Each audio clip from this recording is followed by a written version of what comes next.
Who would have thought a year ago you'd be doing this, Arnett? Not me. Not me, definitely. I'm not sure I'm actually doing it right, but anyway. Okay, we are live. We are recording. All right, and now we can hear it. Okay.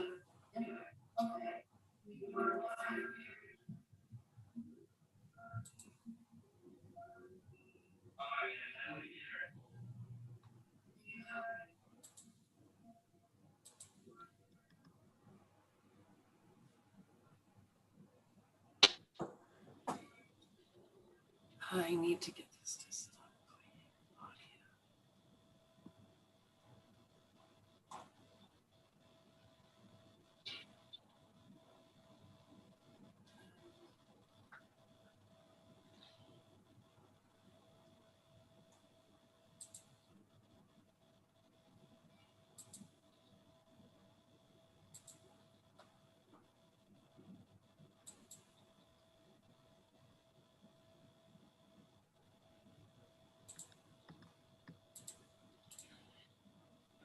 Okay. We ready, Arnett? All right. No echo. I think we're good now. Sorry about Okay. that. Excellent. Well, thank you all for having this coming out for this meeting tonight. We're going to call this Ordinance Review Committee meeting to order at what, 5:33 or so. And Arnett, is roll call Sure. Mr. Veliber, here? Mr. Walsh, Here. Mr. Talbot, Here. you Excellent. have a quorum. Thank you very much. Let's start with the Pledge of Allegiance. Do we have a flag somewhere? We do.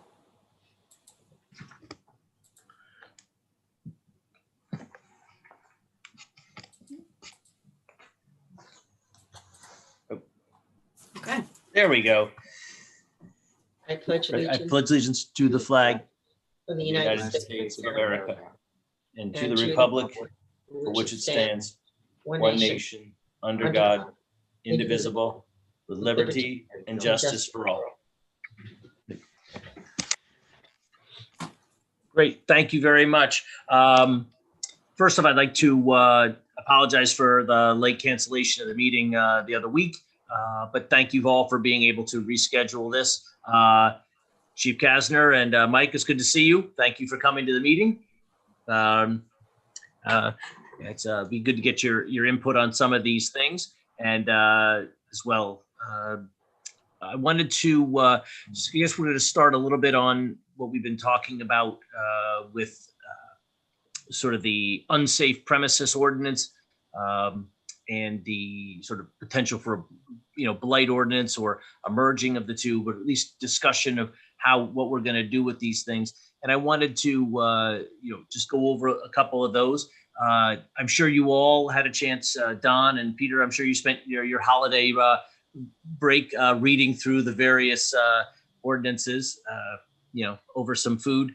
But I wanted to just sort of get back on track with that and see where we can go with this. But I guess one of the questions before we get into those, I guess just a little update from Chief Kasner and or Mike. What have you seen anything recently? Are you still getting calls, complaints on properties? I know that the last meeting that we had, we'd had discussions about things and you were receiving calls on things that unfortunately you really weren't able to act upon under the new, or under the, I guess, the existing Unsafe Premises and Properties Act. But I wanted to see, are you still getting calls on those things, and what's happening on any of those properties? Well, excuse me. Yeah, we are still getting calls. The one more recent one, it was a call or an email about 3 properties in one neighborhood. But again, it's not an unsafe structure. It's, the lawn is grown up 3 feet and their lawnmower is out in the middle of the yard and there's an abandoned car there and it's unsightly. And that's basically been our response. It's unsightly. We understand that.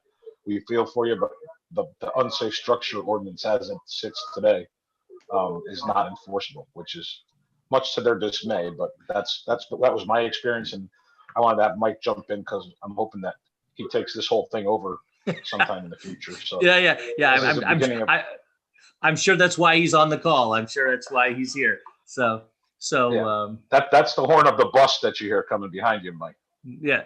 So Mike, welcome. Thank you very much. What's your new title here? No new title yet. Acting Okay. fire marshal at the moment. Okay. Yeah, we're getting the repeat customers also that are, ones that have been addressed, told that it was more of a blighted condition, and they're calling back in to try to see if anything's changed at this point. Okay. I mean, Can you just remind us what the ordinance states for vehicles on the property? I mean, because I thought there is an ordinance, part of that unsafe structure has to do with the number of ordinance vehicles that are not registered, including boats. I think that's a separate ordinance, Don. I think there's another ordinance that says you can't have any more than 2 unregistered vehicles or boats in your yard. And I may be off, but I think it's 2. It's 2 and it's zoning regs. Right. Yeah. Right. It's not part of the actual unsafe premises ordinance. Okay, so that's separate from the unsafe. Okay. Yeah, that's a zoning regulation. Premises. Yeah, I was just trying to take a look at the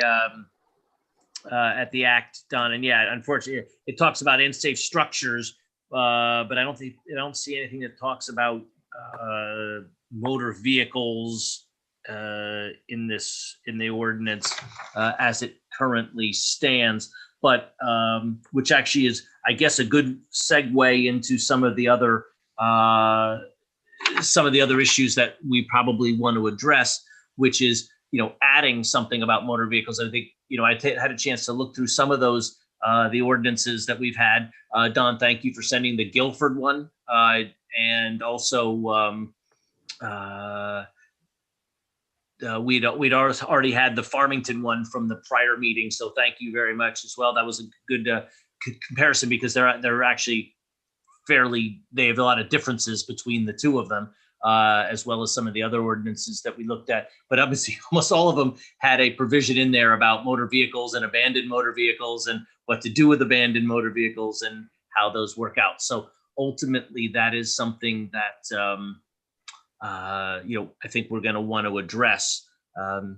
So I did have a chance to go through some of them, and just, not all of them. And I did sort of discount, as I said at the last meeting, sort of the ones for the cities like Hartford and Bridgeport. I sort of skipped over those just because I think they're probably more complicated than what we need. But I did see there were a few towns, not only Farmington and Guilford, but I thought Trumbull and North Haven both had some very good regulations. They had a good list of, I thought, things which I think many of us are looking to address. And some of them, I think, and I'll address some questions too to Patty as well as we go through some of these. But I thought that some of those were good. But I guess one of the questions I might have for Peter and Don, we've talked about some of these things about how we want to address this. But one of the things that's come up in looking at some of these samples are some of them are limited to sort of residential properties, and others are sort of all types, blighted properties of all types, whether it's commercial, industrial. And I guess I want to ask, a question to the two of you as to, do you have obviously it has to at least address residential properties. I think that's most of what we're concerned about. But I guess the question is whether there's any feeling for addressing blight is blight, whether it's commercial, residential, or industrial property, or whether we want to sort of limit anything we do to more of a residential focus. So I don't we can obviously address that at some point in time, but I do different regulations, different sample ordinances we've had make distinctions between whether they're limited to residential properties or all types of properties. And so I just wanted to get a feel from the two of you, whether you had any preference, any thoughts on that, where you might want to go with just as a simple question like that as a starting point. I don't have a problem with adding businesses into that as well, because the taxpayer is a taxpayer, and if they are not taking care of their property just as much as a resident, I think we need to apply the same formula to them. Oh, Sorry, you're on mute, Peter. Thank you. So I guess the only comment I would make, Dave, is that my fear about including business is because we have so many farm properties. There's a tractor that sits on the property and has been there for 2 years. Is someone going to complain about farm property? And are we going to unintentionally pull some people into this that don't need to be pulled in? All of the issues, and Jack or Arnett, correct me if I'm wrong, but any of the things that we've dealt with so far or have been complained about since we had an unsafe structure ordinance has not dealt with a commercial property or a business. Is that right? It's all been residential? I think there is one commercial property that we can talk about offline that probably would fit the bill. Okay. Well, if that's the case, if there's been a complaint, then I have no problem adding that in. Right. Well, I mean, as I'm just looking at starting points at this point. Obviously, we can add and subtract as we go forward. Obviously, we're looking for a framework, but I just wanted to get a feeling for where we might want to go with this as far as its scope. I mean, I think as I said earlier, there's no doubt that residential is the primary focus. That's where most of the complaints are going to be. And that's where, I think most of the things we're trying to avoid are neighborhoods that look terrible and having to deal with residential properties that kind of are falling apart. But as I said, we can add some of these things, and some of these samples have language in it that address some of those issues as well. So, but no. Well, if you look at Guilford's, if you read Guilford's, they have similar businesses like boat repair places, and they kind of like separate some of that out of there. I think like in Peter's suggestion of like a tractor on there, I think we could probably, word it such that things like that wouldn't apply. So that we're not going after an old farmer who has a tractor there. I think that's not our intent. But I think if you look, there's ways that you can word it so that you cover those areas. Right. We definitely can address that. And as I said, I think as we move to a general scope of what we think we might want to address, then of course knowing the specific community and the specific concerns, we're going to have to probably start carving out some of those exceptions for things. But Peter, I think your point is well taken on some of those things, and we can definitely address those as we, if we have specific items and specific concerns for things that are unique or to Cheshire, that's definitely something that we can address. So I appreciate that thought on that. And right, those are things that we're going to have to address. And Don, I appreciate that. That's right. When I looked at Guilford's and stuff, the one thing I thought interesting about Guilford was I thought that they had one of the things about Guilford is, and one of the things we talked about is there's no vegetation provision in the Guilford ordinance. There was, as I saw, there was no vegetation concerns there. So I think ultimately, as we go forward, maybe Don and Peter, if you want to take a look sort of at North Haven and Trumbull at some point in time as well, because they're different. They both have their pluses and minuses, but they're different in their structures as to how they address some of these things. And one of the things I want to maybe ask is Patty is what in the Farmington ordinance that you had circulated. I believe that there's a sort of a review board, right?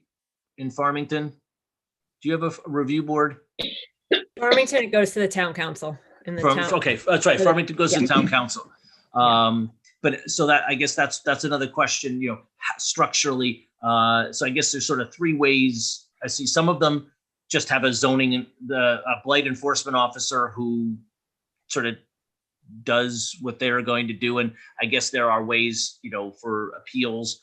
Then other places like Farmington, the town council, the structure there is that the town manager and other office officials put together a blight list, and then the town council essentially approves that blight list, and then that sort of starts the ball rolling for those properties. Whereas in some other towns, it's basically based on a complaint or the blight or some town official, whether it's the building official or whoever has the authority to do this on their own, can start the ball rolling, and either on their own or based on a complaint from a resident. And then I also noticed some other towns like North Haven has a blight advisory board that essentially that the zoning, that the whoever the blight officer issues the citation or the notice of violation, and then if they want to challenge it, it goes to there's like a blight advisory board that actually becomes another. In this case, North Haven has actually, there are 6 appointed member in town, just like a prison advisory board or a public safety commission, or that there's actually a separate board that ultimately hears that, and then they make a decision. So, are there, from your experience, is there any? Obviously, Farmington went towards a town council. Is there a legality issue? Does it make it? Are there any issues as far as how that structure is, how the process starts? I guess ultimately it would be up to us as to how we wanted to do this. But I was just curious. For example, why did a Farmington choose the town council as the body, and where did they go from there?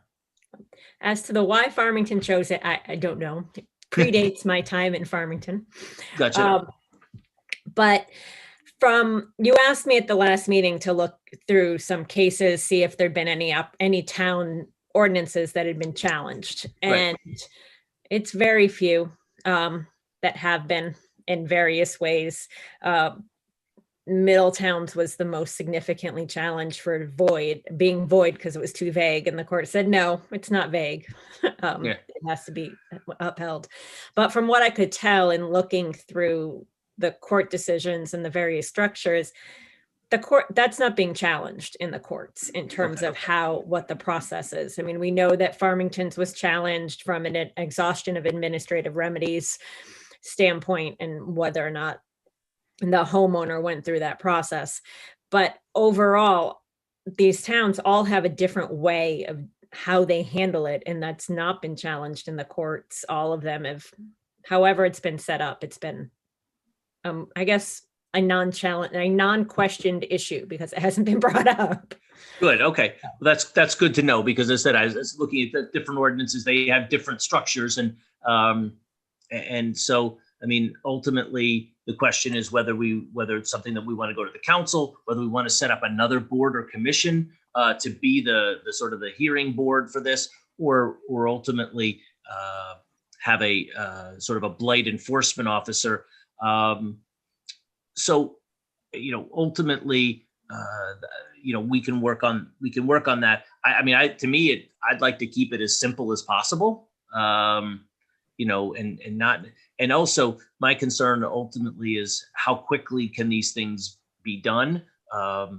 It seems to me that sometimes if it's going to go to a town council or a blight advisory board, like all things, that's another step, that's another meeting. It could take a while for some of these things to be addressed. Now, I mean, some of them timing may not be an issue, but for some things, timing might be an issue. And so, and before potentially, one of the things I noticed in some of these, that ultimately if we're going to impose some kind of per diem for the violation is coming after the notice has been given.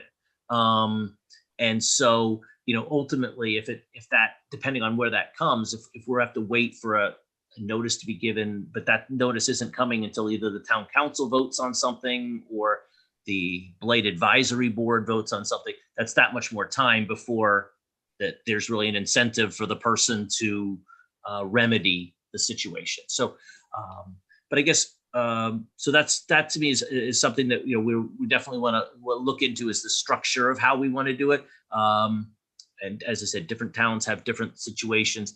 But I do like, one of the things I liked about North Haven and Trumbull, as well as some of the other towns, was that they had a list. I mean, we're ultimately going to have to come up with a list of things that we consider to be, blight, things that we're worried about enforcing.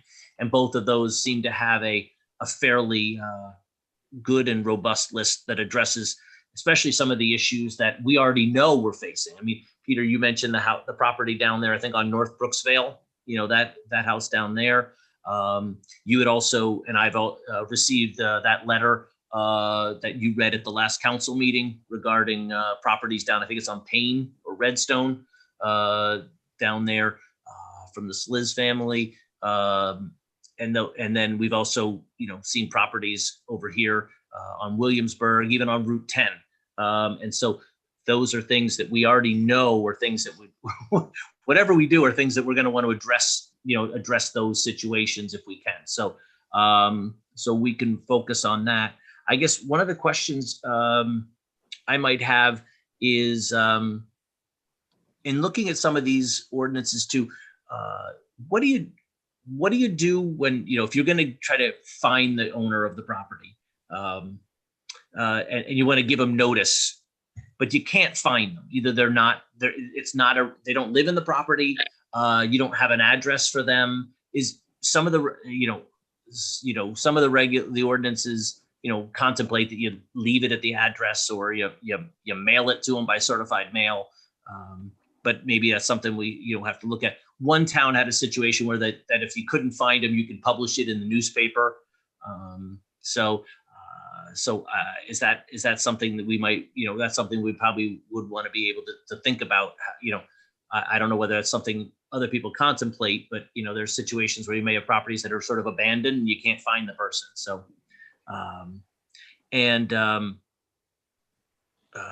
sorry, I'm looking at my notes here. Dave, I just wanted to put it on record that I received a voicemail from an anonymous resident who wanted to basically make sure that his voice was heard, that he is in favor of a blight ordinance. He understands if we want to put in some stipulations about vegetation or unpainted structure, but he said when you start seeing 3 and 4 abandoned cars or boats and tractors and things on the property, he said something has to be done because he feels it's diminishing the value of his property as well. He didn't leave a name, but he just left his voicemail and wanted to make sure that his voice was heard. So I just wanted to put that in record too. Great. Don, thank you very much. I did also receive a message from a person who didn't leave their name, although I saw a name on the caller ID, but he didn't actually leave his name. So, no, but he also expressed both, an interest in the possibility of a blight ordinance, but of course, some concern just about making sure it doesn't go too far and interfering with property rights as well. So I did get that. I think all of us, we've talked about that, but I think all of us are concerned about that as well. We want to make sure that we're not, limiting property rights for individuals, but ultimately wanting to make sure that we're also not hampering neighbors from, blighted properties and not having them have any recourse for those properties which may interfere with their own property values. And that's something we don't want to worry about. I guess one question I might have for Chief as well as Mike, do you think, obviously you already have some role under the unsafe premises ordinance. Is this, ultimately, is this something that you think is going to add a lot of work to? And I guess the question ultimately is who's, we're going to have to see who's going to ultimately be the enforcement officer. Some of these regulations have the building official be the sort of the blight enforcement officer. Others probably make the fire marshal. Others make basically any town official, eligible to sort of make or file complaints. But ultimately, I think under the unsafe premise ordinance, it's right now it's the fire marshal and the unsafe premises enforcement officer. Well, Yep. yeah, I think the wording, Dave, of the unsafe premise, and Arnett, correct me if I'm wrong, but it basically says that the town manager shall designate who the unsafe premise officer is, which I Right. like. And I would like to keep that so that we give Sean the option to place it where he wants it to be. Right. Okay. I think that's great. So ultimately, the question then is, right now it's with I think the fire marshal.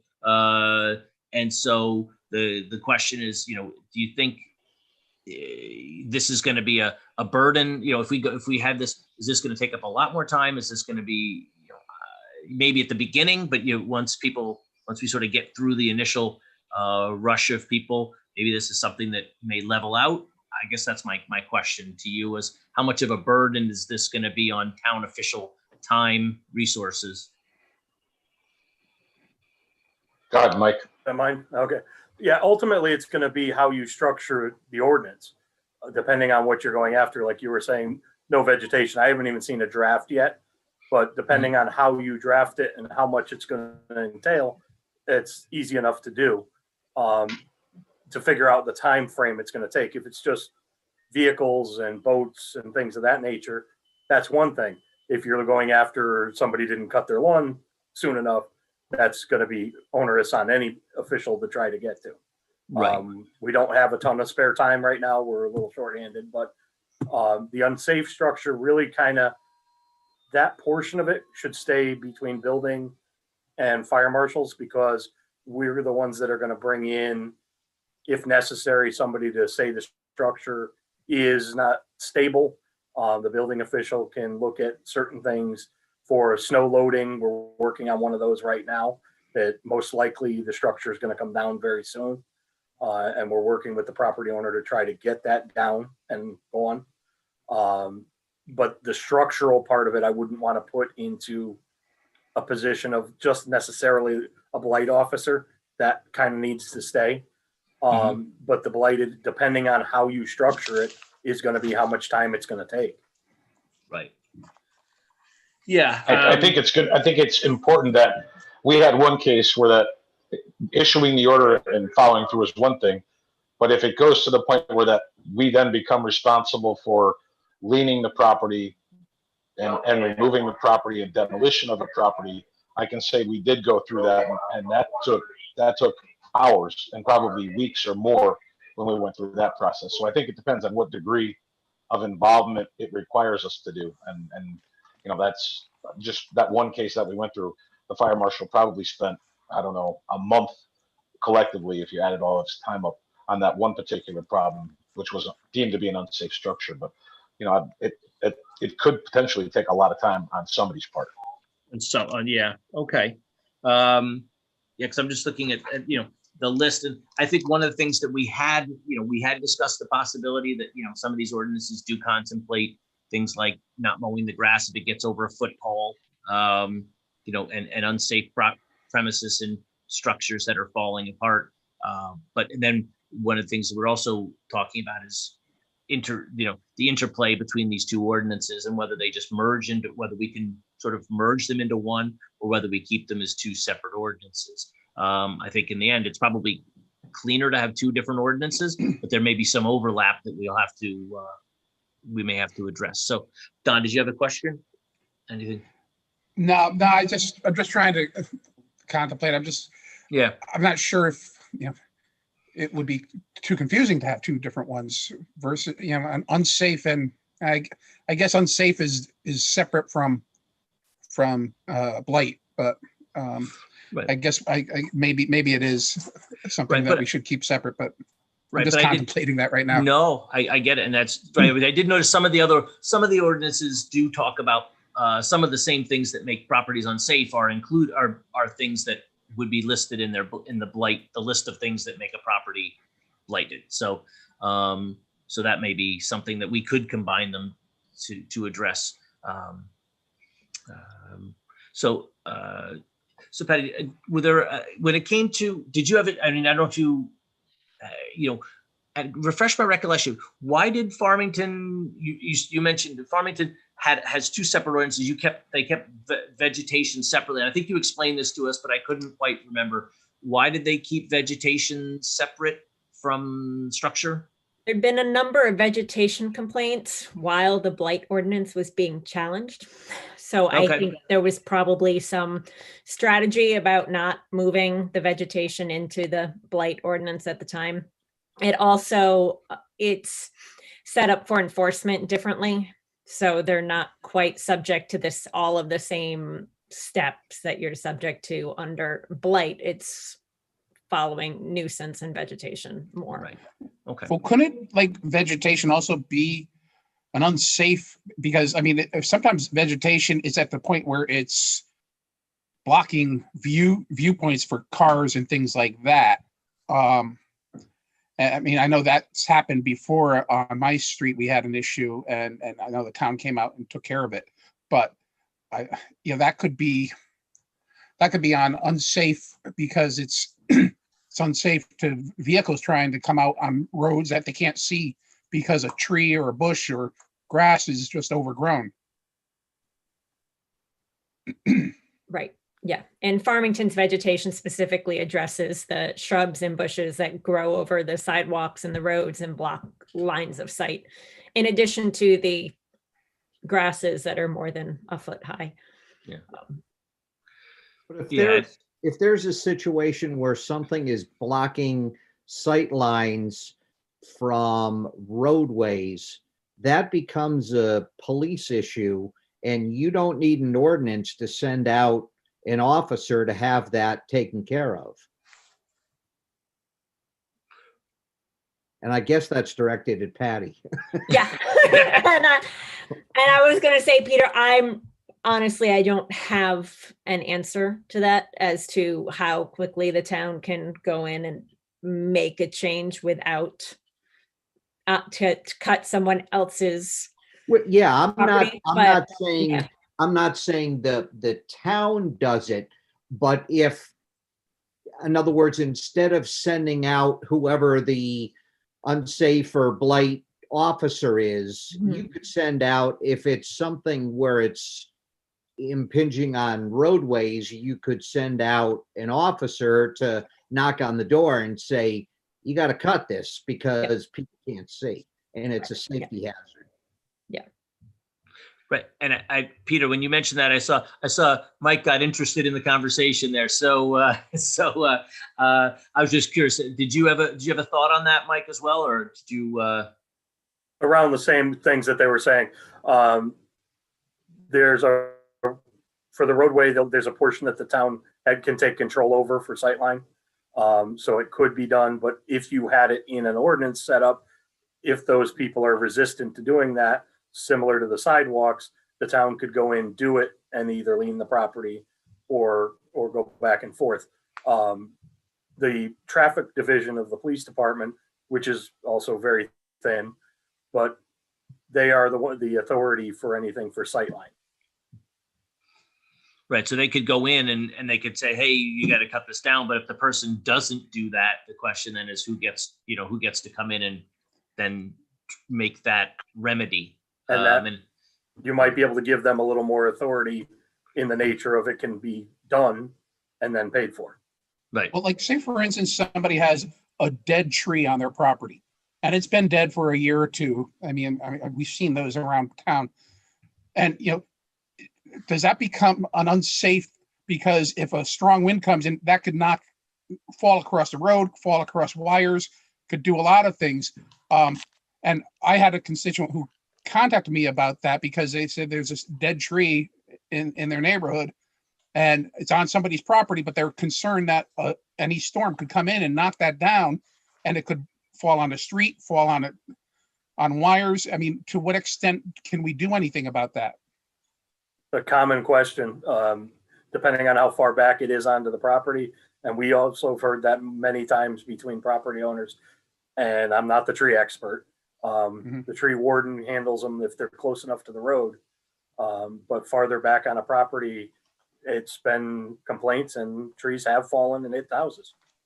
To what degree that the town's willing to intercede into that, that's a decision for you guys.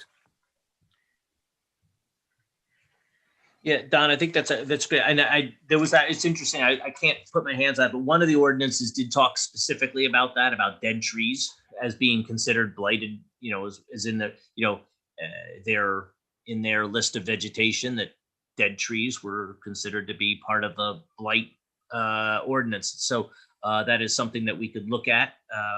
And ultimately, the question is, right, then the question is, well, okay, but where is that tree? What's the impact of that tree going to be? So, and that's something we could look into. I mean, there's lots of different laws on dead trees. As Mike had mentioned, though, the tree warden, if it's going to interfere with the town's right of way, that's something that's going to, that they'll have to address. And ultimately, if the person's aware of the tree is dead or decayed, and it falls onto the neighbor's property, then potentially it's the tree owner's problem, as opposed to the normal rule is that if it's a healthy tree that falls, it's the property owner that has the tree fall onto them. So, but that often becomes an insurance issue and a fight between the parties and those types of things. So, but it's definitely something we could look at with this, because I know there were towns that did talk about dead trees and decayed trees as on their list of blighted issues. Some towns. Yep. Go ahead, Patty. I was going to say, on the dead tree issue, does Cheshire have open space land where there could be dead trees that the town may not be caring for? And are you going to end up with some, I mean, obviously, you have to put the property on the blight list, but you also don't want the town to suddenly take on liability that it doesn't already have for dead trees. Mm-hmm. I know that's one of the reasons why the state has drafted a lot of the tree laws the way it has, so that way the state doesn't have liability for dead trees on state property. So that's good point. Yeah, we're sure not looking to add to our own situation and add things there. So I appreciate that. Question: does anyone? One of the things that came up in one of the properties that I had that was concerned in a neighborhood near me was that the person had been storing construction equipment, heavy like backhoes and dump trucks on the property. Now they've been gone, but I guess the question is, that seems I guess the question is, and maybe you might know the answers. Seems to me that might be covered more by zoning issues as far as than an ordinance, something like this, because that's not really a blighted property, because they're working machines. But I do know that, and I see Mike's nodding his head, so hopefully I'm on the right track with that one. So hopefully that's something that there's a remedy for that. And it seemed whatever it was, they haven't come back, so that's a good start. So on that, but I just wanted to make sure that that's not something we have to address, because it's already covered by zoning on things like that. So Yes, I believe zoning covers farm machinery. If it's on a farm, it's okay, but over a certain size on residential property, it can't be. okay, And that's done with the zoning enforcement officer. good. Okay. And then also the I know some of the ordinances, Patty, were very specific about this, and others left it up, I assume, obviously by statute. And that is, if there are situations where there is a problem, there is a violation, that is maybe more of an acute violation that has to be dealt with, or that notice is given and they fail to do this. Does the town generally have the authority to go in and fix the problem and potentially, like I know, like for example, in Hartford, we'll see liens where they've gone in and they've boarded up houses, or they've cut lawns and then they filed liens against where municipal employees or contractors have done work on property and ultimately levied that against the homeowner. I'm assuming it's perhaps after they've given notice to the owner and the owner has failed to remedy the situation. But I guess my question is that something that an ordinance can cover, where the municipality, if they feel they need to cure the problem, can do that, and whether they have the authority to do that? I believe you'd have to put in the ordinance, but yes, it can be done. You do have to give notice. The statute requires a reasonable amount of time for the property owner to remedy the problem. So I would assume reasonable minds can differ on what a reasonable amount of time is. Trying to remember, I think it was Hartford's that I was looking at that gave, Hartford gave homeowners 30 days to remedy the problem before they would begin to incur fines. I think you'd have to do the same. You have to give them the same period of time before you can incur fines. You have to do that before the city incurs costs to do the work. Gotcha. Okay, good. Well, I just want to make sure that there is some authority potentially for the municipality to be able to come in and do that. And I'm just trying to find, because I think there was one, it was West Haven had that specific language in it, which of course would be too easy for me to find in the stack of 60 pages. But anyway, that was my just question, because I think that's important. Now, it may not be something that we always have to do, but there may be times when there are situations where that needs to be fixed sooner rather than later.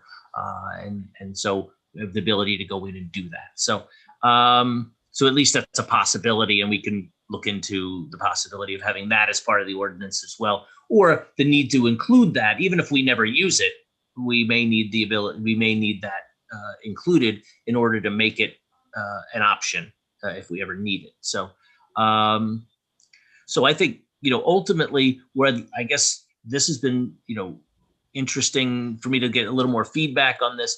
Ultimately, what I'd like to do is, we're going to keep trying to come up with a structure, a sort of a template for some of these things. And obviously Peter and Don think about where we want to go with this as far as the structure of,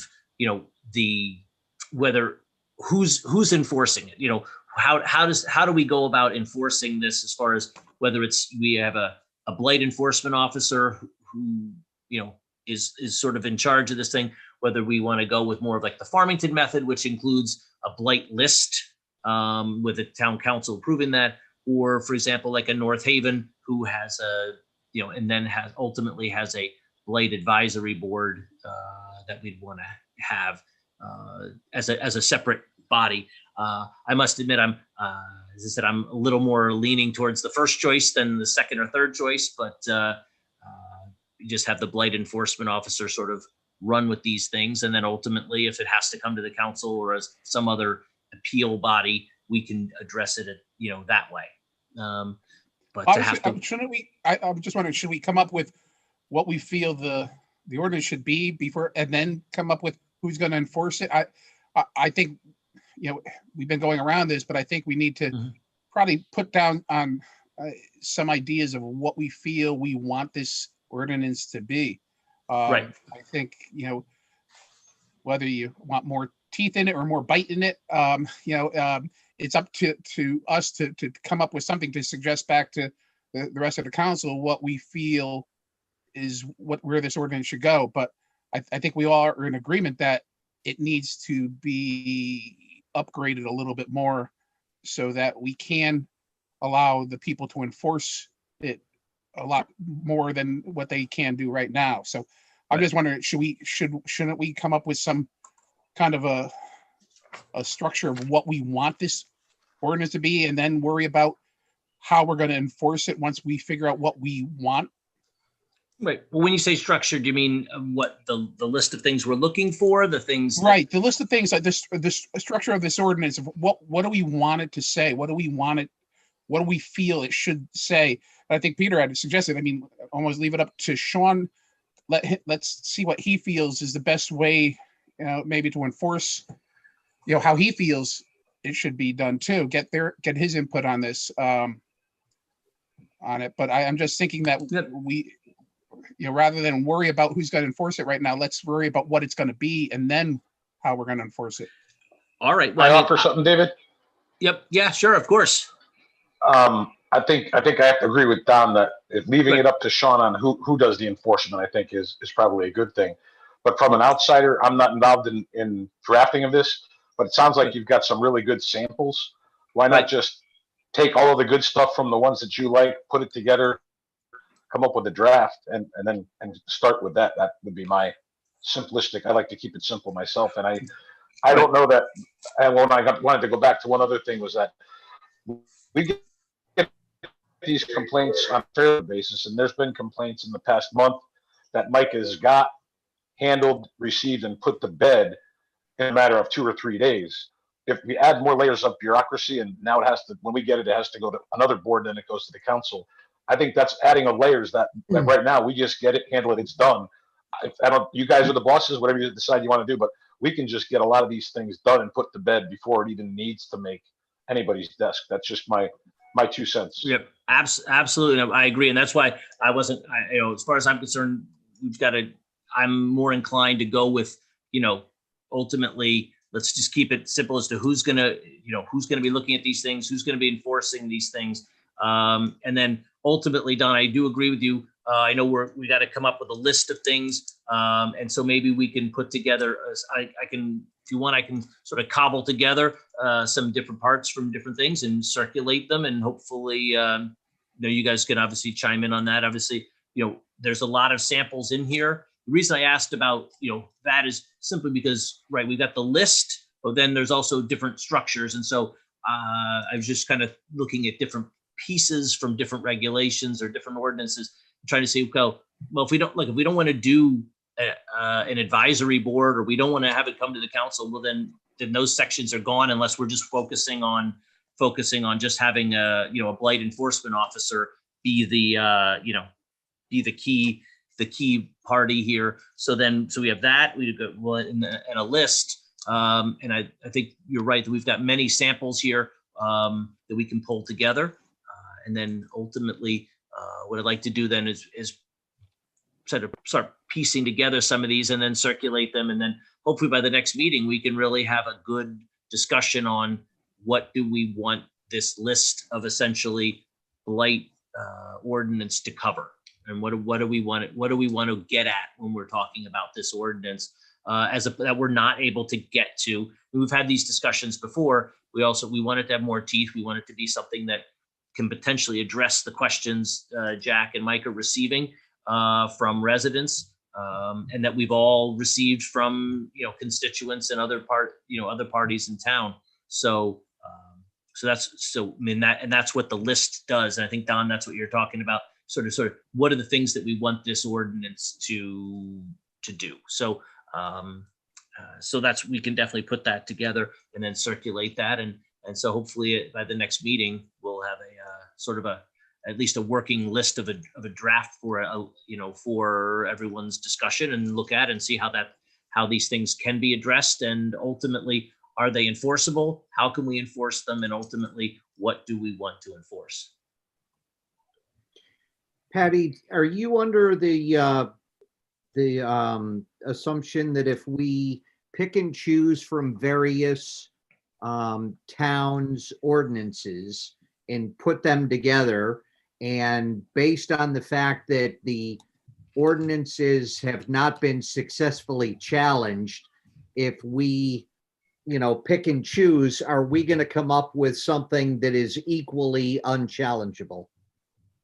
You should. I mean, I can look at what you put together as what you want and make sure that we've got the right legal components to it. But the statute is written in a way that gives towns a lot of leeway in terms of what you're characterizing as blight. My recommendation is that it's specific. You want to try to have the conditions be as objective as possible. So to try to minimize some of the, I don't like my neighbor, so I'm going to file a complaint against my neighbor. Right. But if the criteria are objective, if the terms are well defined, I think the most common challenge has been that something is void because it's vague. And so far the court in Connecticut have said it's not vague, it's clear what it is. The other component is that probably isn't so much in the ordinance itself, but although it goes to enforcement, towns have enforcement discretion, but you also need to make sure that if you're choosing to do the work and lean on one house and not do the work and lean on another, how is that seen, and how is that portrayed? So it might be, because David, you mentioned maybe saving the liens for more egregious cases. Maybe there's a way to incorporate some of that into the ordinance, so that way you don't have someone saying, well, why didn't you lien their house? You're liening mine. Right. But that was a challenge also made in as to the Hartford ordinance, and the court said it was invalid, that there were reasonable reasons why the town enforced on one and didn't enforce on the other. So. And Patty, are you familiar with, we've thrown around some properties. Are you familiar with those properties that we've discussed on? I'm familiar with the descriptions. I've not seen them in person, but I've seen what people have written about them. And are you comfortable then that Farmingtons or Guilfords or West Havens or any of those, we could move to some sort of enforcement on at least the description of the properties that you've seen? Yeah, I think you can without, Yep. yeah, from what I've seen, it makes sense. Farmington's is a little different because it's only, the blight ordinance only affects vacant properties, which, David, to your question earlier on the vegetation, is probably also why the vegetation was pulled out separately. Right. Okay. So, but Right. otherwise, yeah, I think most of what I've heard, they sound like they're properties in disrepair that are eyesores and difficult, and they seem to meet most of the town's requirements. Excellent. Patty, thank you very much. And I think Peter and Don, if you still have those lists, obviously we've seen Farmington's Guild. If you get a chance, take a look at Trumbull and West Haven when you get a chance. Those are the two that I think cover a lot of what we've discussed today. Have a good list. I believe that the blight enforcement officer is, the enforcement mechanism there, and it addresses some of the other concerns that we've addressed with, making sure that we take into consideration,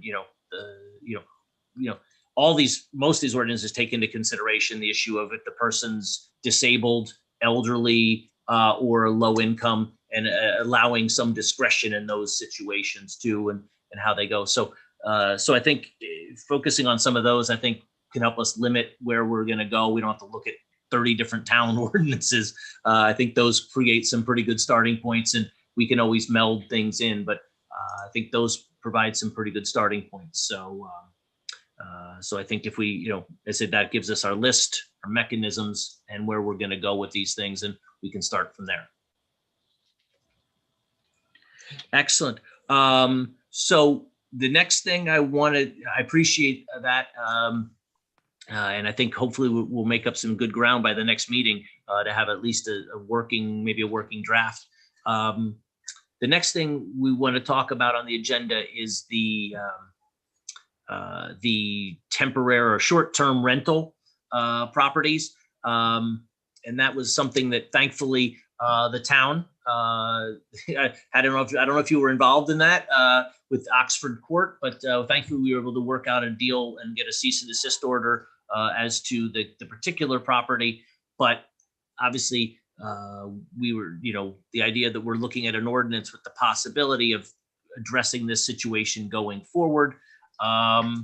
So I think you all had an opportunity, the Ledyard, there was a draft Ledyard.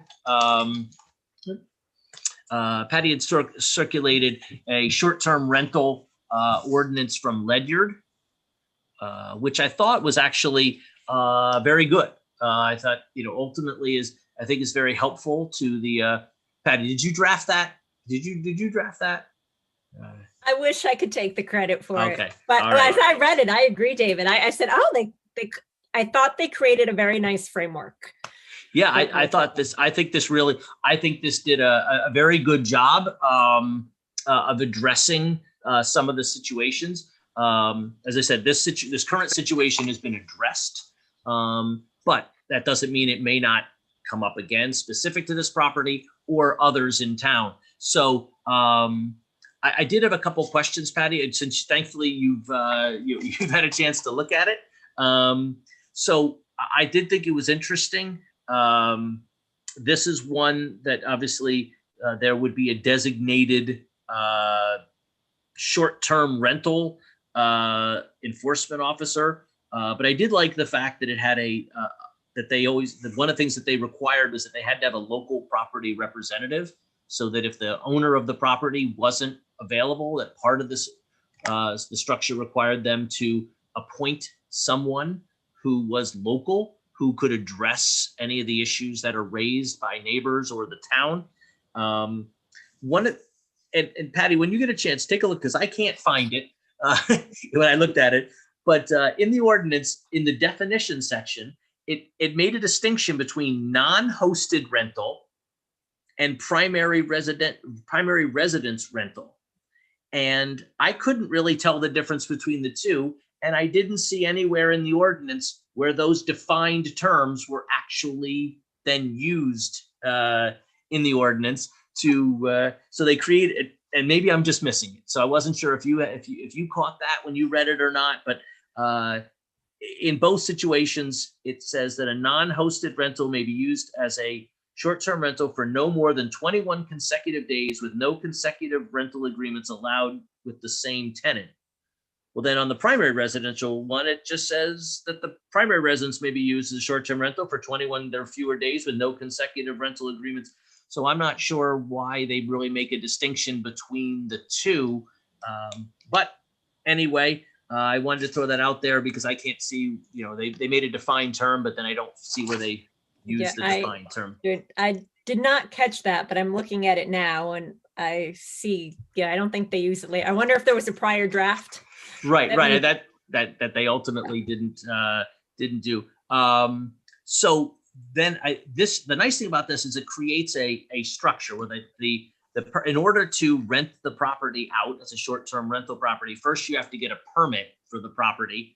And then obviously meet all these permit requirements, including there's a permit fee, make sure that the property is insured, that the fire and building, that the property shall be required to have an annual inspection of smoke detectors and/or carbon monoxide detectors by the fire marshal. And then there may be an inspection fee associated with that. So that's a question I might have for you, Mike. Normally, these are residential properties. So these are not properties that you normally would have to inspect, correct? So any of these would now be on your list, in addition to the commercial properties that you have to look at. Any short-term rental properties would ultimately be something that you would have to now inspect, correct? By that, yes. Currently, it does not covered by the fire safety code, other than when it's new construction that the smoke detection is installed per the code at that time. Okay, but if it's an existing house, it's not something that you on an annual basis that you have to do this. So obviously, for every house that registers as a short-term rental, this would be one more property added to your list of annual inspections. Correct. And then in that definition of smoke detection, it would have to be noted either it's following the fire safety code, where they would not have to upgrade the system. Say it's a house built in the 50s. Mm-hmm. That house would only be required smoke detection on each floor. It would not be required smoke detection in each bedroom, such as the new code would be. Right. Okay. So I would have to know what I'm inspecting it to, or if the upgrade would be required. There is a lot of wireless stuff out now that could possibly come in to make an upgrade a lot easier. But as per se, it was built as a single family home with people knowing the ways out, knowing the structure, not as a transient type use. Gotcha. Okay. And just out of curiosity, how much, how long does a typical inspection take for you? I mean, as far as ultimately, I don't know how many of these we would have registered, but I guess the question is, let's say 30 if there were 30 short-term rentals registered in a year, is that at a large burden? I mean, obviously you're already, staffing wise tight already potentially, but I guess the question would be, how much of a burden is each additional property? Depending on how they were to come in, I was given a batch each year, that's not horrible to do smoke detection and exiting, as long as it's very clear parameters of what to do, what we're inspecting too. If they were going to be coming in on a Thursday and they want to do a rental for the weekend, that would become problematic. Okay. Right. Well, I think obviously, I think the good news with that is I think that would be part of a permitting structure. So however we structure the permitting would be something that I think people will have to understand. If you apply and the permit would then become an annual permit. So ultimately, at least the way this is drafted, whether that's January 1st or whether it's a rolling annual, that is, hey, you registered March 1st. Okay, your new registration's March 1st next year.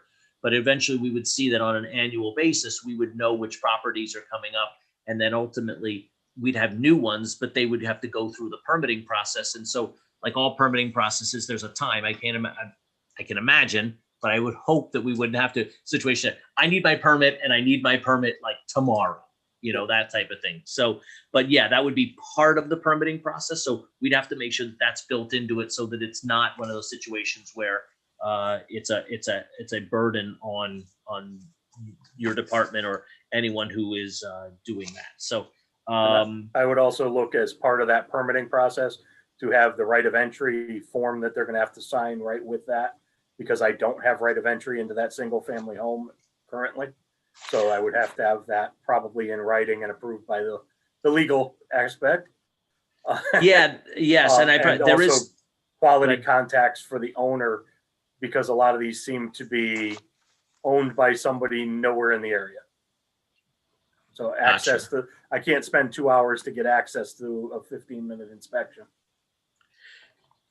Gotcha. I think there is something in here that talks about that, about the ability of the town to access the property. But we definitely would make sure that good access. Okay. No, I appreciate that. Thank you very much. Those are good comments. I thought it was interesting too that they have, and the ordinance does call for a local, similar to this, it does recall this local property representative who, according to this, says that they must designate a local property representative who is available 24 hours a day, 7 days a week for the purposes of responding within 2 hours to complaints regarding the condition, operation, or conduct of occupants and taking remedial action to resolve any such complaints.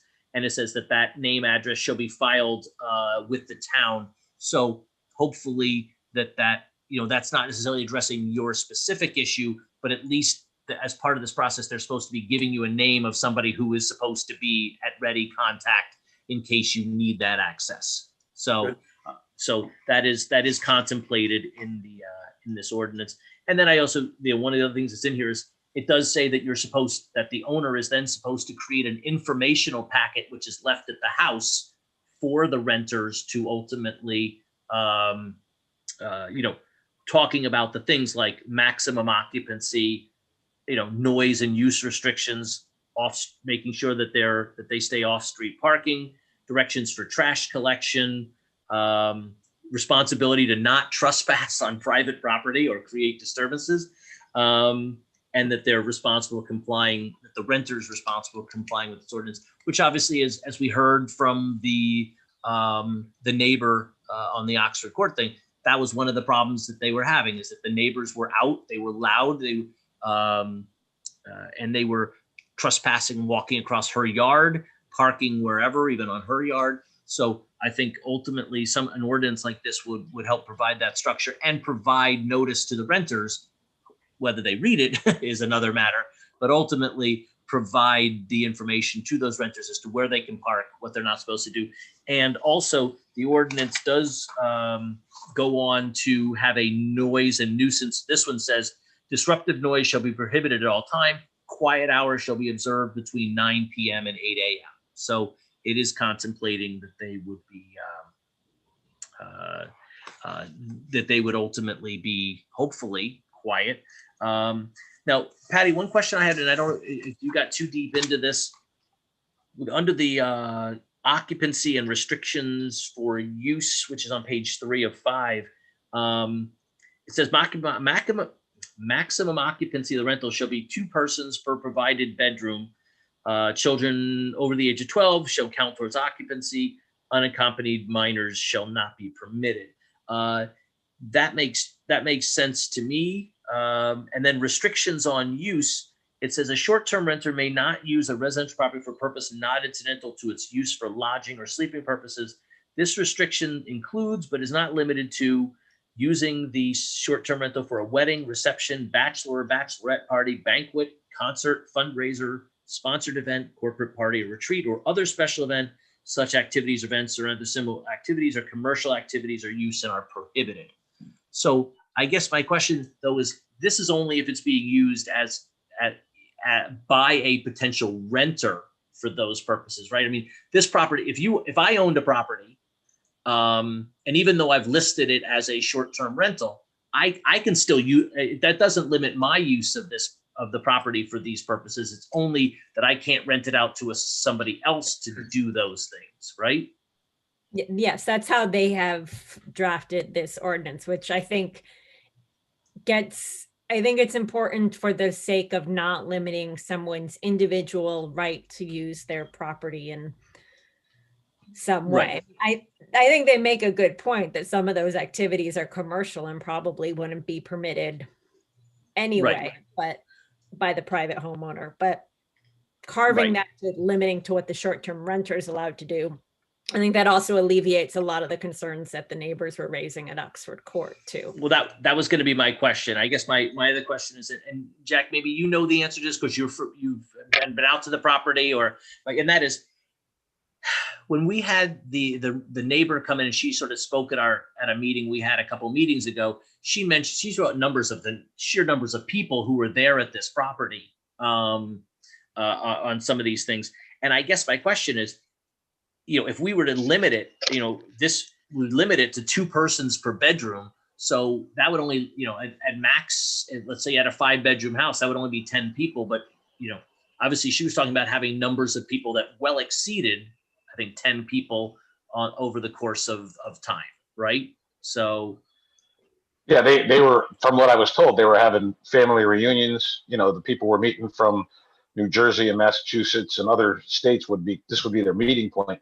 And they would have upwards of 20 or 30 people there for a possible wedding. And there was some large groups of people that were assembling, much more than 2 per bedroom. Gotcha. Okay. So this would not only, this would affect the Oxford Court property as it had been used in the past. And, okay.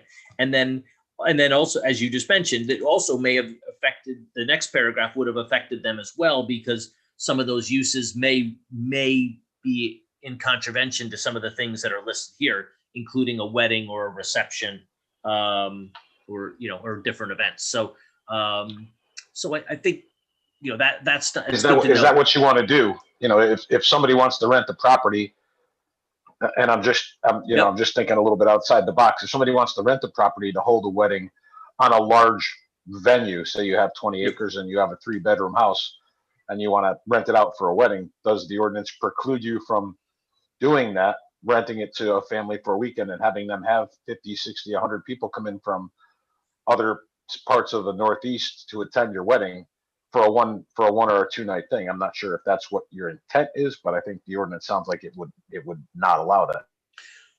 I would agree with you. And that's I guess that's one of the things I was going to address as well by listing some of these things as to, what things do we want to limit? Because I agree with you. If there may be a situation where somebody may have a very nice house. Someone says, "Hey, I'd love to have my wedding at your house." And it's very possible that the wedding, unlike the situation where we had multiple people there staying there over multiple nights, for long periods of time. You may have an event where only, let's say, 10 people are staying in the house, but you may have a wedding where at least between the hours of 4 and 8 or whatever time that wedding is, you may now go to 50, 60 people.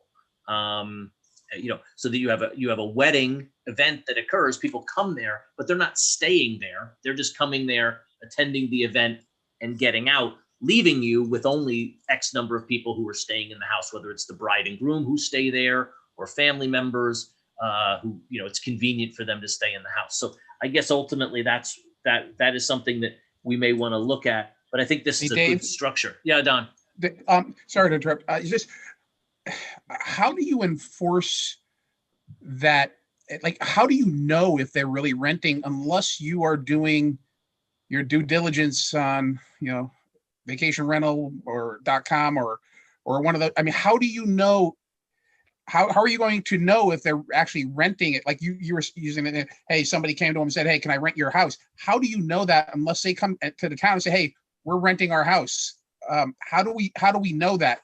I mean, the only really way of us knowing is if a neighbor tells us, or if we find it on the internet. I mean, I think it's going to be very difficult to enforce without knowing how to tell if these people are really renting. And I don't even know how much is going on in this town. I don't know if anybody knows how much short-term rental is really going on in our town.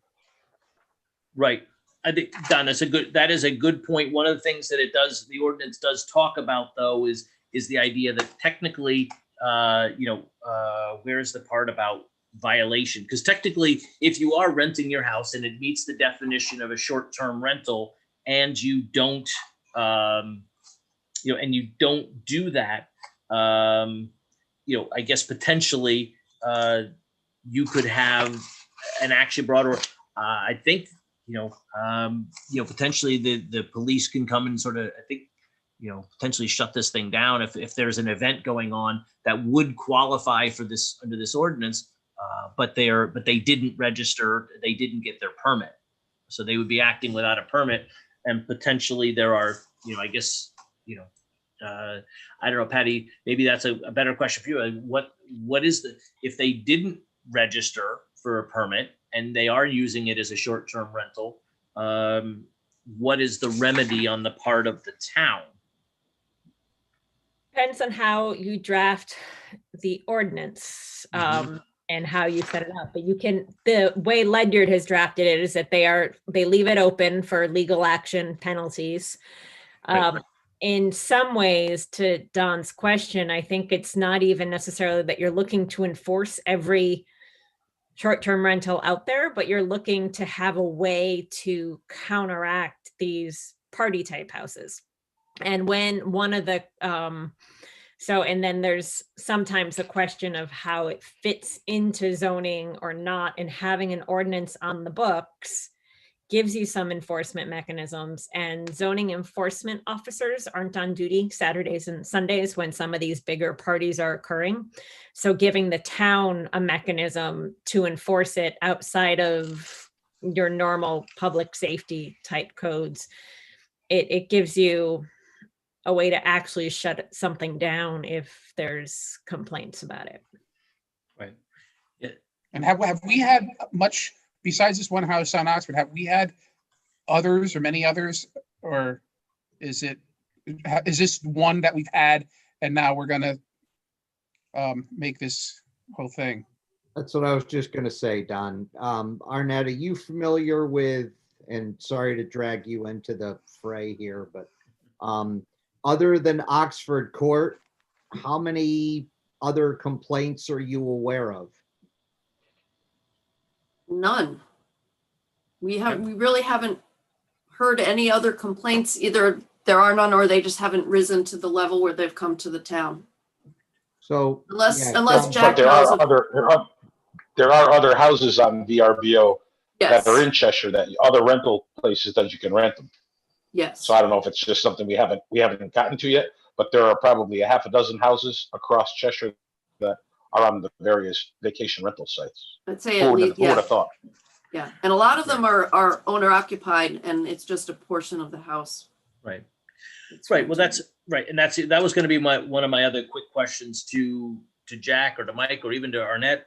What, if we go through a permitting process, like if we decide we're going to adopt a regulation like this, an ordinance, and it involves the issue of creating a permit, that's going to be another burden on town staff. That's going to be another function that town staff have to do.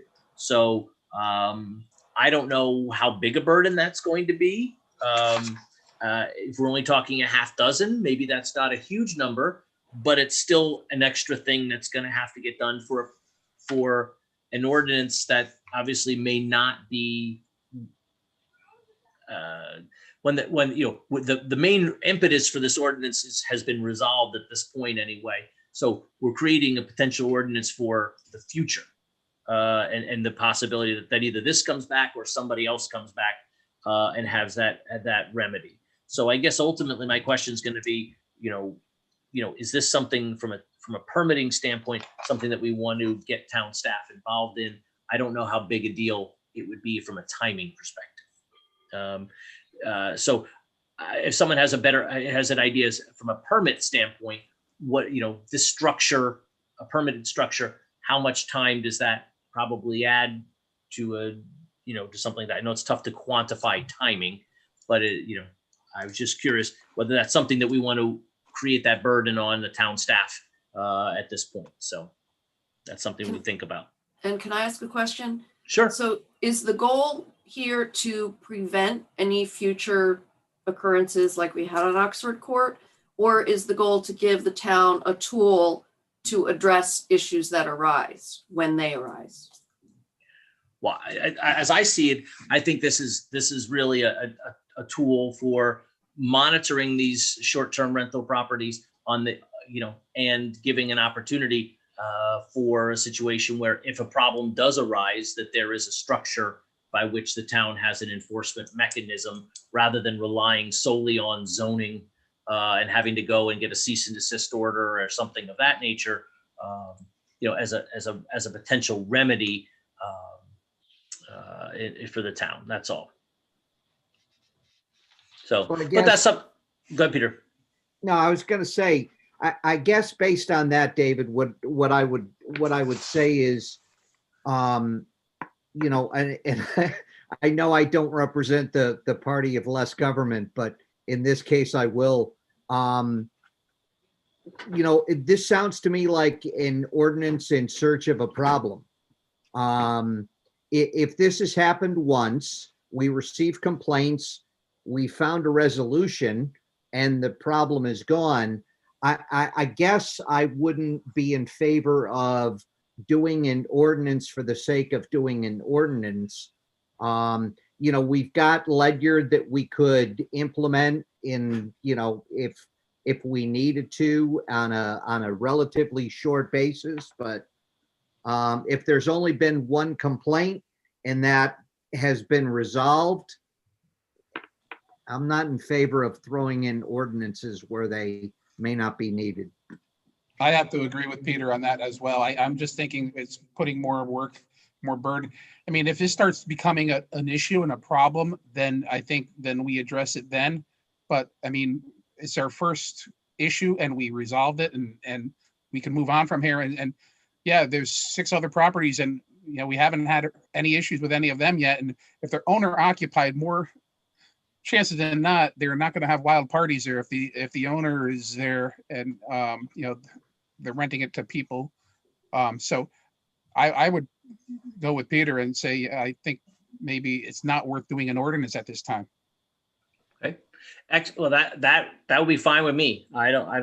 I agree with you in the sense that that the impetus for this original ordinance has sort of taken care of itself, which I think the town did a great job in remedying that situation. And I thank all the town staff who were involved in that. I appreciate that. But ultimately, right, if this is, this is something that we may not need, but we do have a structure for it, then I think, maybe this is something that we can sort of put on the shelf and keep an eye on. And if it becomes a problem, it's definitely something that we can address. If we receive more complaints from neighbors or there is a massive situation where we have to address this, we can do that. So that's fine with me. I'm happy to sort of put this on the watchful waiting list as for things and keep that in mind. The reason I raised that, I appreciate Don and Peter, your comments on that, because that was one of the reasons why I did raise the concern of staff time. I don't need, they have enough stuff to work on that if the permitting process may take more time than it's, that they're gonna resolve any problems with, then maybe that's not something that's a good use of their time. But I do think that this Ledyard was is a good structure. And Patty, I appreciate you forwarding that to us, because I think it does, with some minor modifications, I think it really could address what we would need in these situations if we were confronted with that again. So thank you very much for bringing that to our attention. And with that, I think we're going to move on to the third item of the agenda, which I think is going to be fairly quick. And that is the issue of the mobile vendor ordinance. And that is, as many of you are aware, this is kind of coming up as a result of the tragedy over the summer of with the ice cream and the young boy who was hit and killed in a car accident. One of the things is that at our last, I guess our last council meeting, our legislative delegation was there, and Representative Linehan was raised this issue, and I'm glad she did, because it was something to discuss with her. She had contemplated that she may be looking to submit a state law, or submit something for this very issue at the state level. And so unfortunately, it was on my agenda to contact her since the last meeting. Unfortunately, due to holidays and timing, I have not had a chance to reach out to her, because I think it would be good for us to coordinate with her and what she's proposing. And then ultimately, if it's an ordinance that we're interested in going forward with, it makes the most sense to try to structure it around what we think the legislation is ultimately potentially going to be and cover. So at this point, I will reach out to Representative Linehan and talk with her about that. So I don't really have anything else really much more to report on that. Don or Peter, do you have any thoughts or comments on that, issue? Yeah, I'd want to see what the wording of the state bill is, because that Right. would supersede what we had anyway. So Right.